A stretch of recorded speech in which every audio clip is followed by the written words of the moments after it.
Hello friends, आज हमारा class 6 NCERT history का चैप्टर 10 है जिसका नाम है नए साम्राज्य और राज्य। चलिए स्टार्ट करते हैं। अरविंद राजा बना। अरविंद अपने स्कूल में खेले जाने वाले नाटक में राजा की भूमिका अदा करने के लिए चुना गया। ठीक, वह अपने स्कूल में राजा का नाटक करने के लिए चुना गया। कौन? अरविंद। उसने सोचा था कि वह शाही वेशभूषा में मूंछों पर ताव देते हुए रूप हले कागज में लिपटी तलवार को शान से पकड़कर चहलकदमी करेगा। चहलकदमी मीन्स चलेगा शान से एकदम। वह सोच रहा है ये चीज। जरा सोचो, उसे कितनी हैरानी हुई जब उसे बताया गया कि उसे बैठकर वीणा भी बजानी है। अरे सोचिए वो कैसे सोचता होगा। क्या उसने सोचा होगा कि मुझे तो वीणा भी बजानी होगी और कविता पाठ भी करना होगा। ठीक, कविता पाठ भी करना होगा। एक संगीतज्ञ राजा कौन हो सकता है? वह अरविंद सोचने लगा। अब अरविंद सोच रहा कि क्या राजा भी संगीतज्ञ होते थे? अगर होते थे वे कौन होते थे? ठीक, वो सोच रहा है। चलिए आगे बढ़ते हैं। क्या बताती हैं प्रशस्तियां? दरअसल अरविंद गुप्त वंश के प्रसिद्ध राजा, किसकी? प्रसिद्ध राजा कौन? समुद्रगुप्त की भूमिका अदा करने जा रहा था। किसकी? समुद्रगुप्त की। समुद्रगुप्त के बारे में हमें इलाहाबाद में अशोक स्तंभ पर खुदे एक लंबे अभिलेख से पता चलता है। ठीक, क्या? इलाहाबाद में एक अशोक स्तंभ है, उसमें अभिलेख जो लिखे हैं उससे पता चलता है। क्या पता चलता है? इसकी रचना समुद्रगुप्त के दरबार में कवि व मंत्री रहे हरिसिंह द्वारा। अब एक चीज इंपॉर्टेंट है, समुद्रगुप्त के दरबारी कौन थे? हरिसिंह। ये इंपॉर्टेंट है, याद करिएगा। वैसे पेपर में इतना ऊपर ऊपर नहीं पूछता है, लेकिन याद रखिएगा कि समुद्रगुप्त के दरबार में कवि कौन थे? हरिसिंह। ठीक, एक काव्य के रूप में की गई थी। ठीक, यह विशेष किस्म का अभिलेख है जिसे प्रशिस्त कहते हैं। क्या कहते हैं? प्रशिस्त। ठीक, जो उस अशोक स्तंभ पर खुदाया गया था। ठीक, यह एक संस्कृत शब्द है प्रशिस्त, जिसका अर्थ है प्रशंसा। प्रशंसा, ठीक, होता है। प्रशस्तियां लिखने का प्रचलन पहले भी था, आज से पहले भी था। ठीक, जैसे तुमने अध्ययनों में गौतमी पुत्र श्री सातकर्णी की प्रशस्ति के बारे में पढ़ा। किसके? गौतमी पुत्र के सातकर्णी की प्रशस्ति के बारे में हमने पढ़ा था क्लास 9th में। अगर आपने नहीं पढ़ा तो आप एक बार पढ़ सकते हैं मेरे वीडियो में। परंतु गुप्त काल में इनका महत्व और बढ़ गया। ठीक, जो प्रसिद्ध थी इनका गुप्त काल में और भी महत्व हो गया था। ठीक, समुद्रगुप्त की प्रसिद्ध, आइए समुद्रगुप्त की प्रसिद्ध के बारे में जानते हैं और देखें समुद्रगुप्त की प्रसिद्ध हमें क्या बताती हैं। कवि ने इनमें राजा की एक योद्धा, युद्धों को जीतने वाले राजा, विद्वान तथा एक उत्कृष्ट कवि के रूप में भरपूर प्रशंसा की है। ठीक, अब उसमें स्तंभ में राजा के महान कार्यों के बारे में लिखा गया था, उनकी प्रशंसा की जाती थी। ठीक, कि राजा युद्ध कैसे करते थे, युद्ध को जीतते कैसे थे। ठीक, और विद्वानों के बारे में उसमें प्रशंसा की गई है। ठीक, यहाँ तक कि उसे ईश्वर के बराबर बताया गया है। ठीक, राजा को क्या? ईश्वर तक का दर्जा दिया गया है। प्रशिस्त में लंबे लंबे वाक्य दिए गए हैं। यहाँ वैसे ही एक वाक्य का अंश दिया गया है। आइए देखते हैं कहाँ दिया गया है।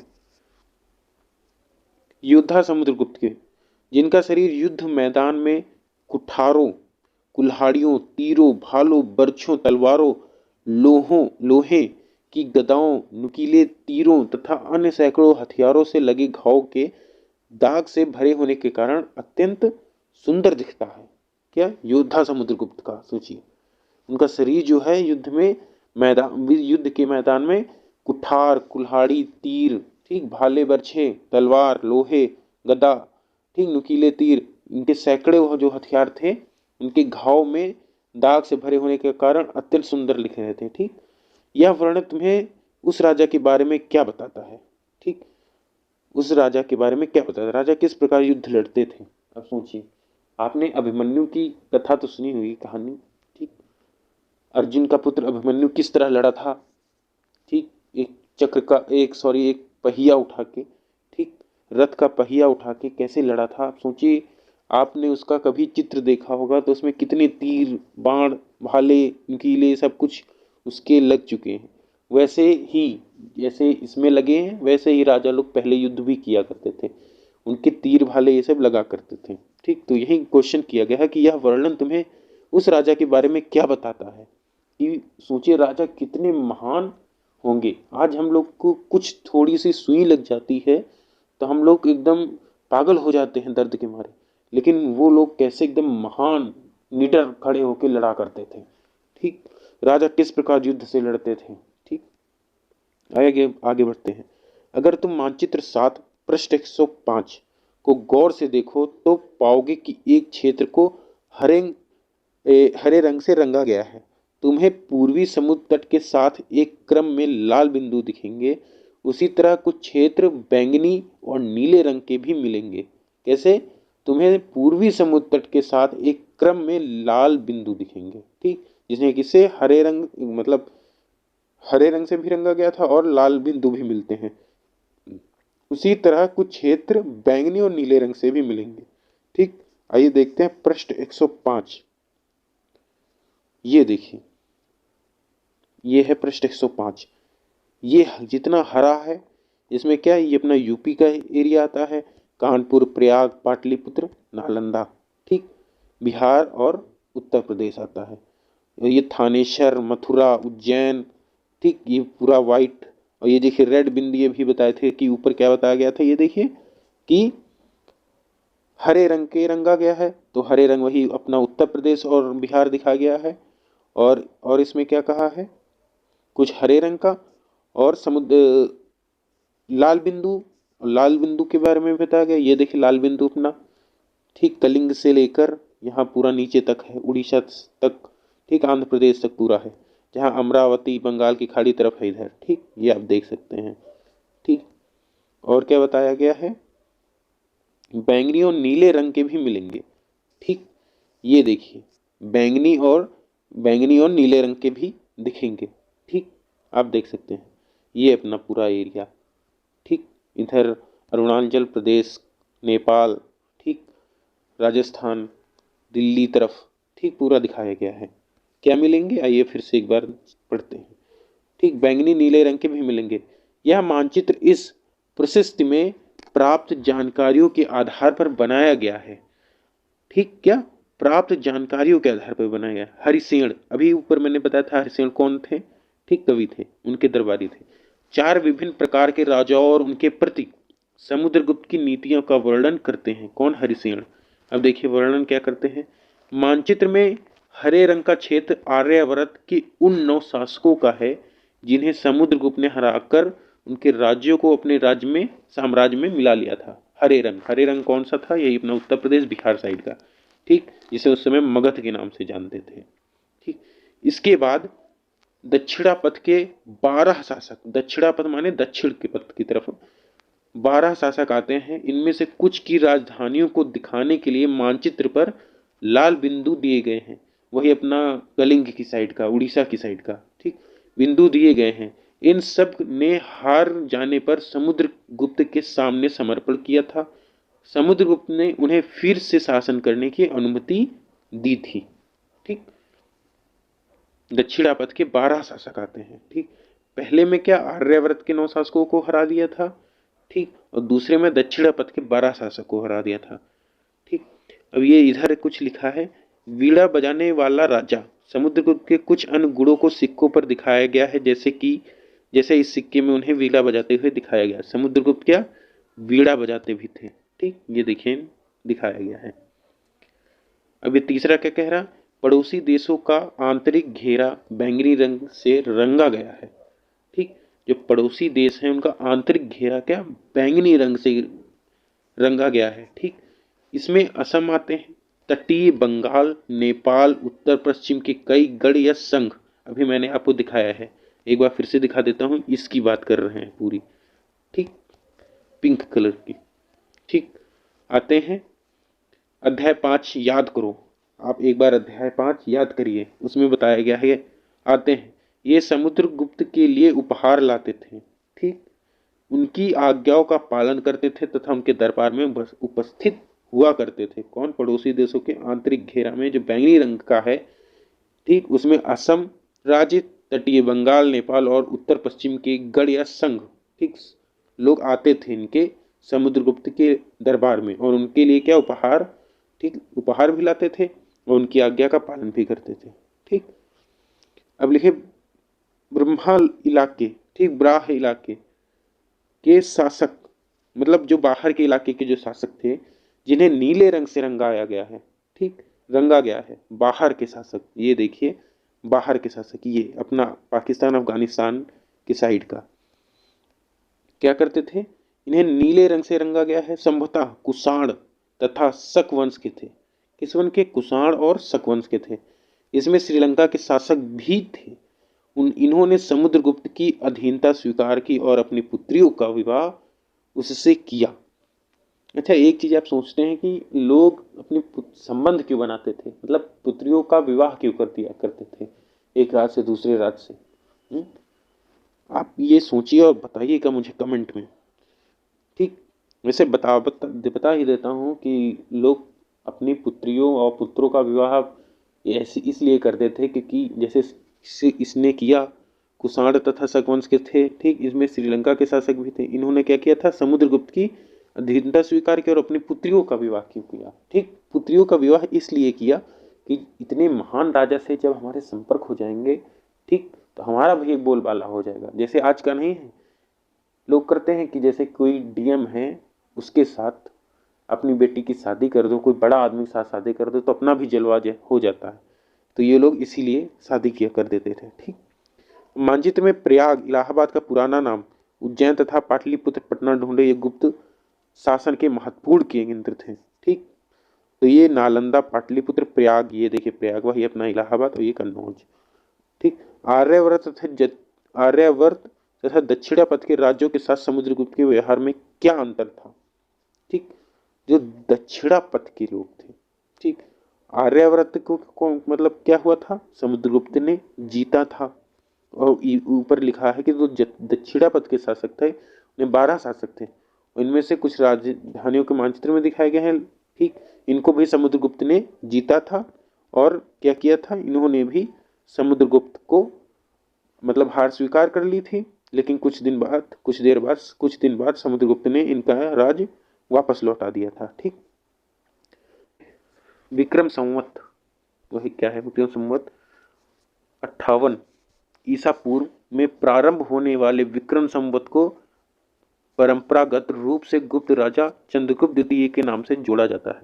इसको चंद्रगुप्त द्वितीय के नाम से जोड़ा जाता है और ऐसा कहा जाता है कि उन्होंने शकों और विजय के प्रतीक के रूप में इस संवत की स्थापना की थी तथा विक्रमादित्य की उपाधि धारण की थी। ठीक, जो गुप्त वंश के शासक थे चंद्रगुप्त द्वितीय, ठीक, उन्होंने विक्रम संवत की स्थापना की थी। ठीक, और विक्रमादित्य की क्या उपाधि धारण की थी, कब? 58 ईसा पूर्व में के प्रारंभ में होने से वाले, ठीक, विक्रम संवत को, तो उनसे विक्रम संवत कहते हैं। ठीक, अब वंशावलियां सॉरी, अधिकांश प्रशस्तियां शासकों के पूर्वजों के बारे में भी बताती हैं।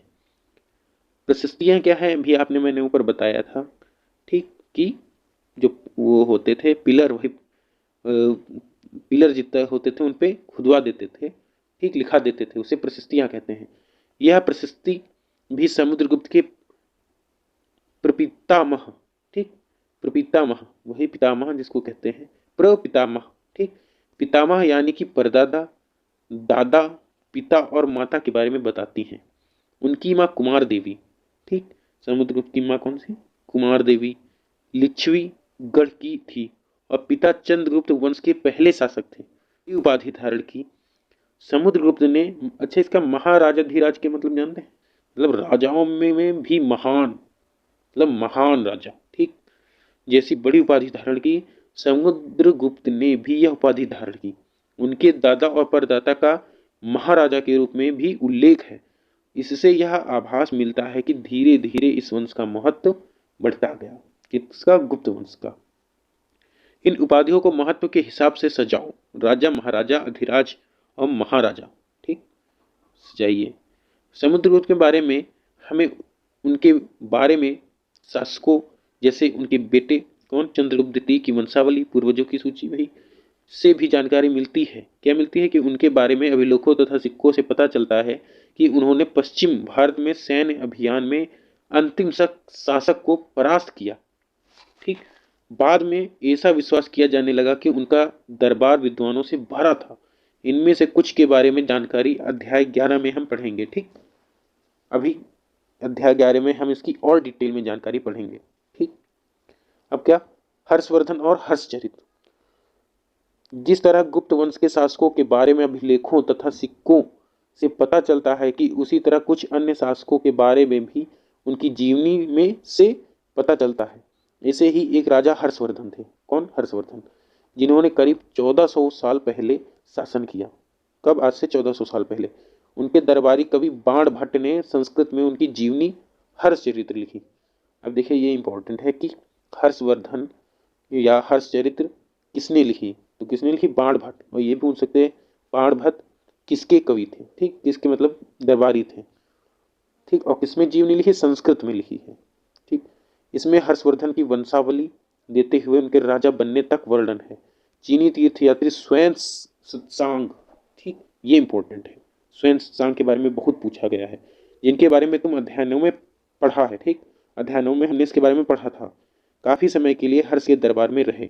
उन्होंने वहां जो कुछ देखा उसका विस्तृत विवरण दिया है हर्षचरित्र का। ठीक, हर्षवर्धन के बारे में विस्तृत विवरण दिया है किसने? श्वेत सांग, स्वयं सत्संग। हर्ष अपने पिता के सबसे बड़े बेटे नहीं थे, पर अपने पिता और बड़े भाई की मृत्यु हो जाने पर थानेसर के राजा बने। ठीक, इनके बहनोई कन्नौज। ठीक, अब चलिए इनकी कहानी पढ़ते हैं थोड़ी कि क्या हुआ था इनके साथ, क्यों ये कैसे राजा बने, कितने कैसे इतने महान बने। ठीक, माजिद 7 पृष्ठ 105 में हमने भी देखा था। ठीक, कन्नौज कहाँ था?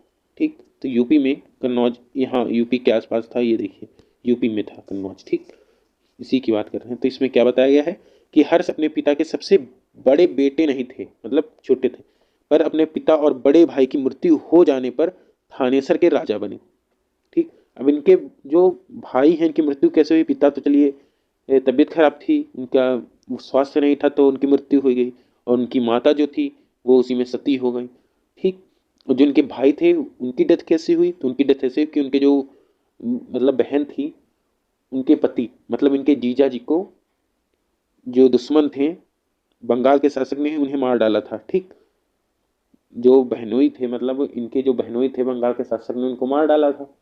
ठीक, तो ये उसको सजा देने गए थे, लेकिन रास्ते में ये खुद, सजा तो दे दी लेकिन रास्ते में ये खुद इनकी डेथ हो गई। किसके?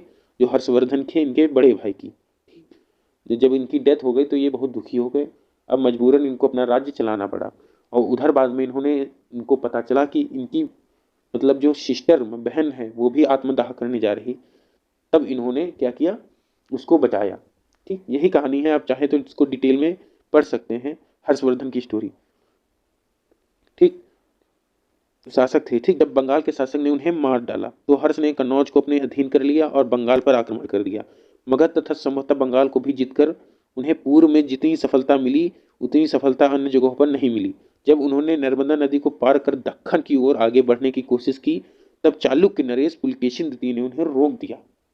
किसने? चालुक्य नरेश पुलकेशिन द्वितीय, ये पूछते हैं। ठीक, उन्हें रोक दिया। भारत का राजनीतिक मानचित्र देखो। ठीक, और सूची बनाओ। जब हर्षवर्धन पहला बंगाल और दूसरा क्या है नर्मदा तक गए होंगे तो आज के किन किन राज्यों से गुजरे होंगे। ठीक, तो ये देखिए कन्नौज से कहाँ बंगाल गए थे? तो ये बंगाल है। झारखंड और बिहार से और यूपी से होते हुए बंगाल ये लोग गए थे होंगे। ठीक, यहाँ से शायद गए थे। ठीक, तो आप इसकी सूची बनाइए। ठीक, चलिए आगे बढ़ते हैं। ठीक, पल्लव, चालुक्य और पुलकेशिन द्वितीय की प्रशस्तियां। इस काल में पल्लव और चालुक्य दक्षिण भारत के सबसे महत्वपूर्ण राजवंश थे। ठीक, पल्लवों का राज्य उनकी राजधानी कांचीपुरम के आसपास के क्षेत्रों से लेकर कावेरी नदी के डेल्टा तक फैला था। ठीक, जबकि चालुक्यों का राज्य कृष्णा और तुंगभद्रा नदियों के बीच स्थित था। ठीक, कावेरी नदी के डेल्टा, कावेरी कहाँ? नीचे है, केरल साइड में। ठीक, वहां और कृष्णा और तुंगभद्रा नदियों के बीच स्थित था क्या? चालुक्यों का राज्य। चालुक्यों की राजधानी क्या थी? एहोल, ये इंपॉर्टेंट है। यह एक प्रमुख व्यापारिक केंद्र था। मानचित्र 7 पृष्ठ 105 में आपने फिर से देख सकते हैं। लाइए एक बार फिर से दिखा देता हूं आपको। ये देखिए, पल्लव यहाँ है, कांचीपुरम, चोल, मदुरै, पांड्य, चेर। ठीक, यहाँ पे है कृष्णा नदी। ठीक, और यहाँ पे है कौन सी, कावेरी नदी। ठीक, यही इनका चालुक्य और चोल का शासन था। ठीक, तो पल्लव की राजधानी क्या थी, कांचीपुरम। ठीक, और चालुक्यों की राजधानी क्या थी, एहोल। यह एक प्रमुख व्यापारिक केंद्र था, धीरे धीरे एक धार्मिक केंद्र भी बन गया, जहाँ मंदिर थे, जहाँ कई मंदिर थे। पल्लव, ये एक चीज बहुत इंपॉर्टेंट है, पूछा गया है कि किस वंश में सबसे ज्यादा मंदिर थे। ठीक, आप इसका जवाब मुझे कमेंट में बताइएगा। ठीक, पल्लव और चालुक्य एक दूसरे की सीमाओं का अतिक्रमण करते थे। मुख्य रूप से राजधानियों को निशाना बनाया जाता था, जो समृद्ध शहर थे। ठीक, आज भी है, जब कोई हमारे देश को नष्ट करना चाहता है तो कहाँ अटैक करना चाहता है, सेंट्रल में, दिल्ली में। ठीक, दिल्ली मुंबई जैसी जगहों पर। ठीक, जहाँ पर अपने देश का ज़्यादा लॉस हो, ज़्यादा नुकसान हो। ठीक, तो वो भी लोग राजधानियों पर आक्रमण किया करते थे, निशाना बनाया करते थे। पुलकेशिन द्वितीय सबसे प्रसिद्ध चालुक्य राजा थे। कौन, पुलकेशिन द्वितीय। उनके बारे में हमें उनके दरबारी कवि रवि कीर्ति द्वारा रचित, अब उनके दरबारी कवि रवि कीर्ति के बारे में पूछ सकते हैं कि उनके पुलकेशिन के दरबारी कवि रवि कीर्ति कौन थे। ठीक, इसके बारे में पूछ सकते हैं। ठीक, प्रशस्ति से पता चलता है, इनमें इसमें उनके पूर्वजों, खास तौर से पिछली 4 पीढ़ियों के बारे में बताया गया है। पुलकेशिन द्वितीय को अपने चाचा से यह राज मिला था। ठीक,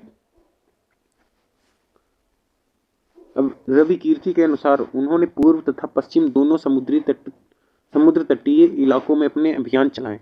इसके अतिरिक्त उन्होंने हर्ष को भी आगे बढ़ने से रोका। हर्ष का अर्थ आनंद होता है। ठीक, कवि का कहना है कि इस पराजय के बाद हर्ष अब हर्ष नहीं रहा। पुलकेशिन द्वितीय ने पल्लव राजा के ऊपर भी आक्रमण किया, जिसे कांचीपुरम की दीवार के पीछे शरण लेनी पड़ी। ठीक, क्या है कि कांचीपुरम की दीवार के पीछे शरण लेनी पड़ी, पर चालुक्यों की विजय अल्पकालीन थी, थोड़ी देर के लिए थी। लड़ाई से दोनों वंश दुर्बल होते गए।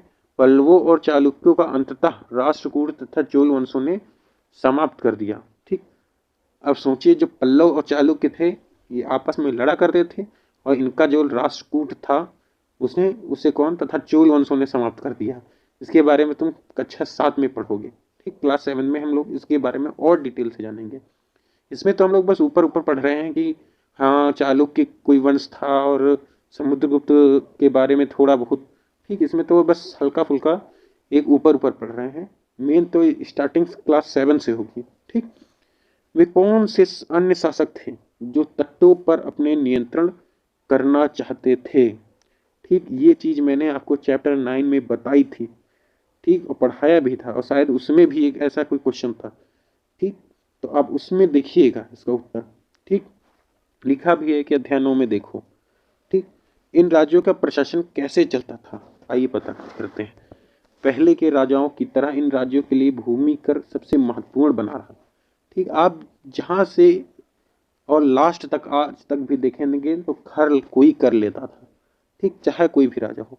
तो प्रशासन की प्राथमिक इकाई गांव होते थे। ठीक, लेकिन धीरे धीरे कई नए बदलाव आए। राजाओं ने आर्थिक, सामाजिक, राजनीतिक या सैन्य शक्ति रखने वाले लोगों का समर्थन जुटाने के लिए कई कदम उठाए। उदाहरण के तौर पर आइए देखते हैं। महत्वपूर्ण प्रशासकीय पद अनुवांशिक बन गए, अर्थात अनुवांशिक के अर्थात बेटे अपने पिता का पद पाते थे।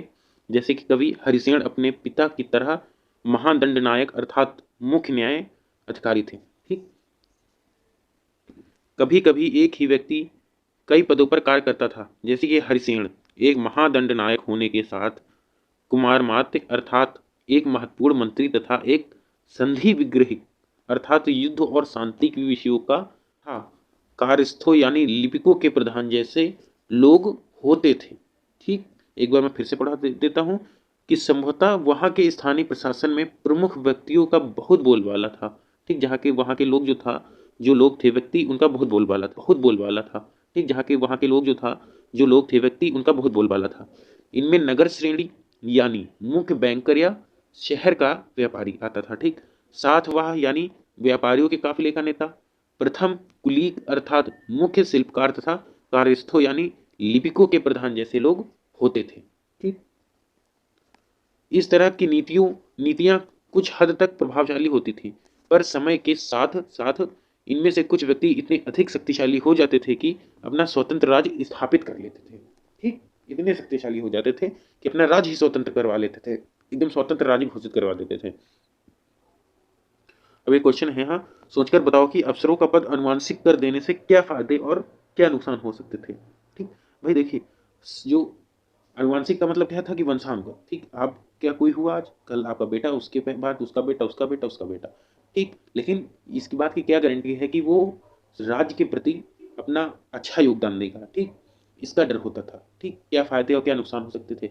अच्छा ये होता था कि शायद इस वंश का है तो अच्छा होगा। नुकसान भी होता था कि शायद वो उसके अंदर कि देश के लिए गलत भावना उत्पन्न हो जाए। ठीक, तो यही फायदे यही नुकसान होते थे। ठीक है, कि जो देश चला रहा है, ठीक, उसके प्रति कुछ गलत भावना ना आ जाए। ठीक, यही होता था कि एक नए प्रकार की सेना, कुछ राजा अभी भी पुराने राजाओं की तरह एक सुसंगठित सेना रखते थे।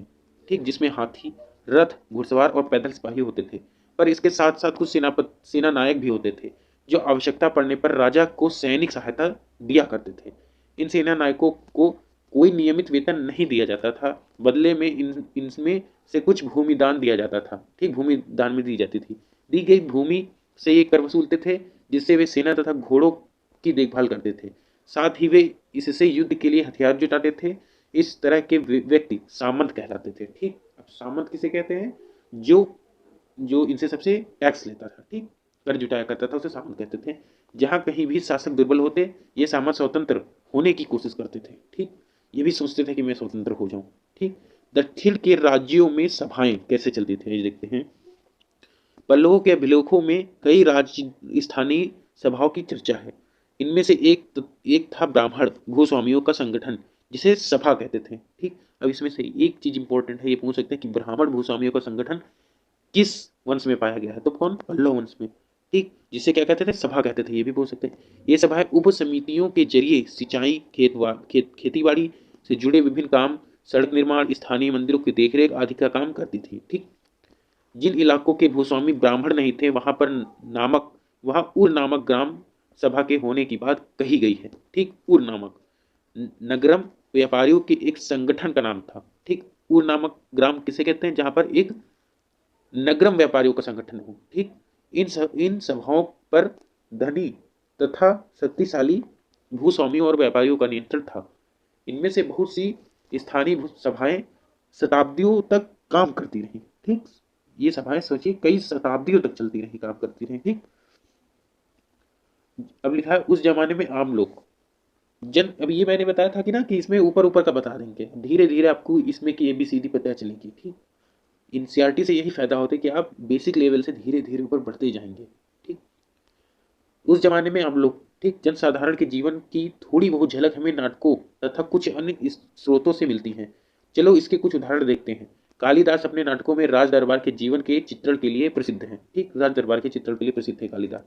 इन नाटकों में एक रोचक बात यह है कि राजा और अधिकांश ब्राह्मणों को संस्कृत बोलते हुए दिखाया गया है, जबकि अन्य लोग तथा महिलाएं प्राकृत बोलते हुए दिखाए गए हैं। ठीक, प्राकृत भाषा तो मैंने बताया था कि उस समय बहुत बोली जाती थी, प्राकृत, तमिल। ठीक, ये सब भाषाएं। उनका सबसे प्रसिद्ध नाटक अभिज्ञान शाकुंतलम। ठीक, ये मैंने आपको बहुत पहले बताया था कि उनकी जो चैप्टर 1 था, जिसमें मैंने बताया था कि अपने भारत जो देश है उसका नाम कैसे पड़ा, तो सिंधु घाटी वाला, सिंधु नदी वाला आपको बताया था कि इसी के नाम से पढ़ा था, इंडस। ठीक, जिसे सिंधु संस्कृत में कहते हैं, इससे पढ़ा था। लेकिन मैंने आपको वहाँ ये भी बताया था कि कुछ लोग कहते हैं कि अभिज्ञान शाकुंतलम जो है, इसमें शकुंतला के जो पुत्र था उनके नाम से पढ़ा था, भरत, लेकिन ऐसा नहीं है। ठीक, तो यही तो अभिज्ञान शाकुंतलम के रचनाकार कौन है, रचयिता कौन, कालिदास जी, सॉरी। ठीक, कालिदास है। दुष्यंत नामक एक राजा और शकुंतला नाम की एक युवती की प्रेम कहानी है। इस नाटक में एक गरीब मछुआरे के साथ राज कर्मचारियों के दुर्व्यवहार की बात कही गई है। ठीक, अब ये कहानी आइए पढ़ते हैं, मजा आएगा पढ़ने में। एक मछुआरे को एक अंगूठी मिली। देखिए, एक मछुआरे को एक कीमती अंगूठी मिली। यह अंगूठी राजा ने शकुंतला को भेंट की थी, पर दुर्घटनावश उसे एक मछली निगल गई। जब मछुआरा इस अंगूठी को लेकर राजमहल पहुंचा तो द्वारपाल ने उस पर चोरी का आरोप लगाया और मुख्य पुलिस अधिकारी भी बहुत बुरी तरह पेश आया। ठीक, राजा उस अंगूठी को देखकर बहुत खुश हुआ और उन्होंने मछुआरे को इनाम दिया। पुलिस वाला और द्वारपाल मछुआरे से इनाम का कुछ हिस्सा हड़पने के लिए उसके साथ शराब खाने चल पड़े। ठीक, आज अगर किसी गरीब आदमी को कुछ मिलता है और पुलिस में खबर करता है तो क्या उसके साथ इसी तरह का बर्ताव किया जाएगा?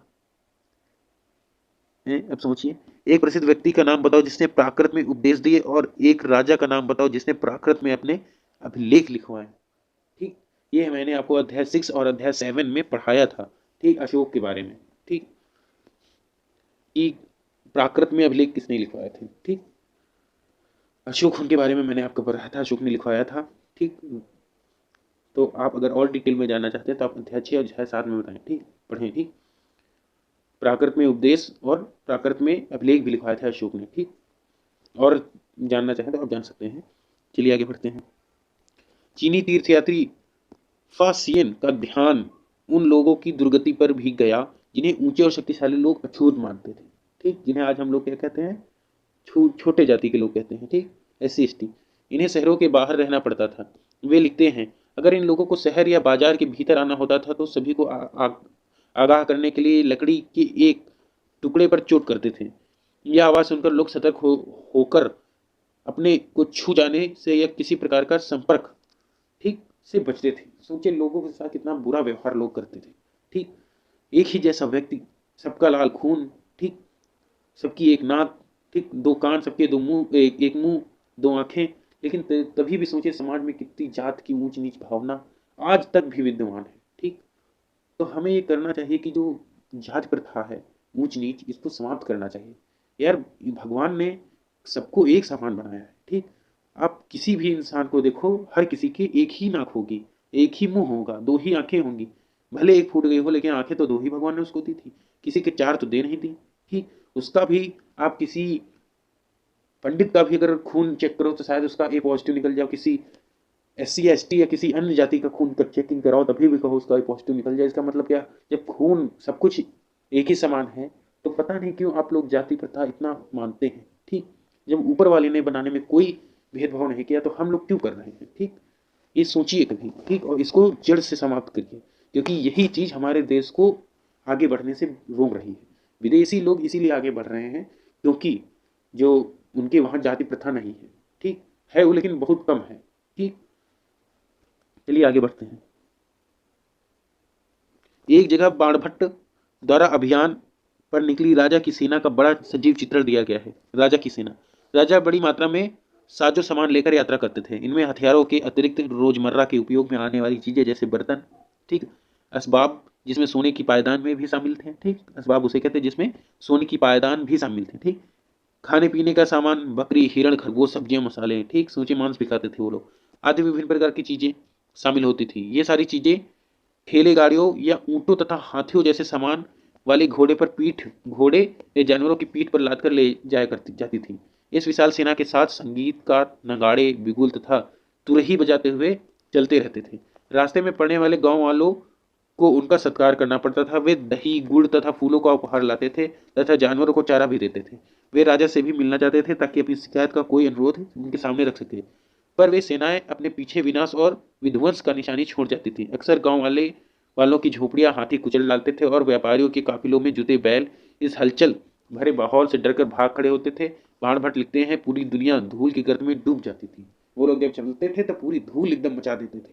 ठीक, सेना के साथ ले जाने वाली चीजों की सूची बनाओ। ठीक, अभी आपने ऊपर पढ़ा था कि खरगोश, ठीक, खरगोश है और हरी सब्जियां हैं, हिरण हैं, मीट खाने के लिए मसाले, ये सब ले जाया करते थे। ठीक, तो आप उसकी सूची बनाइए। ग्रामवासी राजा के लिए क्या क्या लेकर आते थे, तो क्या लाते थे, दही लाते थे, गुड़ लाते थे, ठीक, फूलों का उपहार लाते थे, अन्य भी चीजें लाया करते थे। ठीक, अन्यत्र मानचित्र 6 पृष्ठ क्षेत्र 77 में अरब ढूंढो। आइए अरब ढूंढते हैं। मानचित्र 6 पृष्ठ 77 और 76। मानचित्र 6 रेशा मार्ग सहित महत्वपूर्ण व्यापारिक मार्ग, इसमें अरब ढूंढना है। ठीक, तो ये देखिए अरब। ठीक, ये देखिए अरब, लाल सागर ये है अरब। ठीक, तो अरब हमें मिल गया। ठीक, ये अपना इंडिया है, ये देखिए अरब सागर है। ठीक, ये अरब है। ठीक, तो अरब मिल गया। अब देखिए क्या कह रहा है, आइए।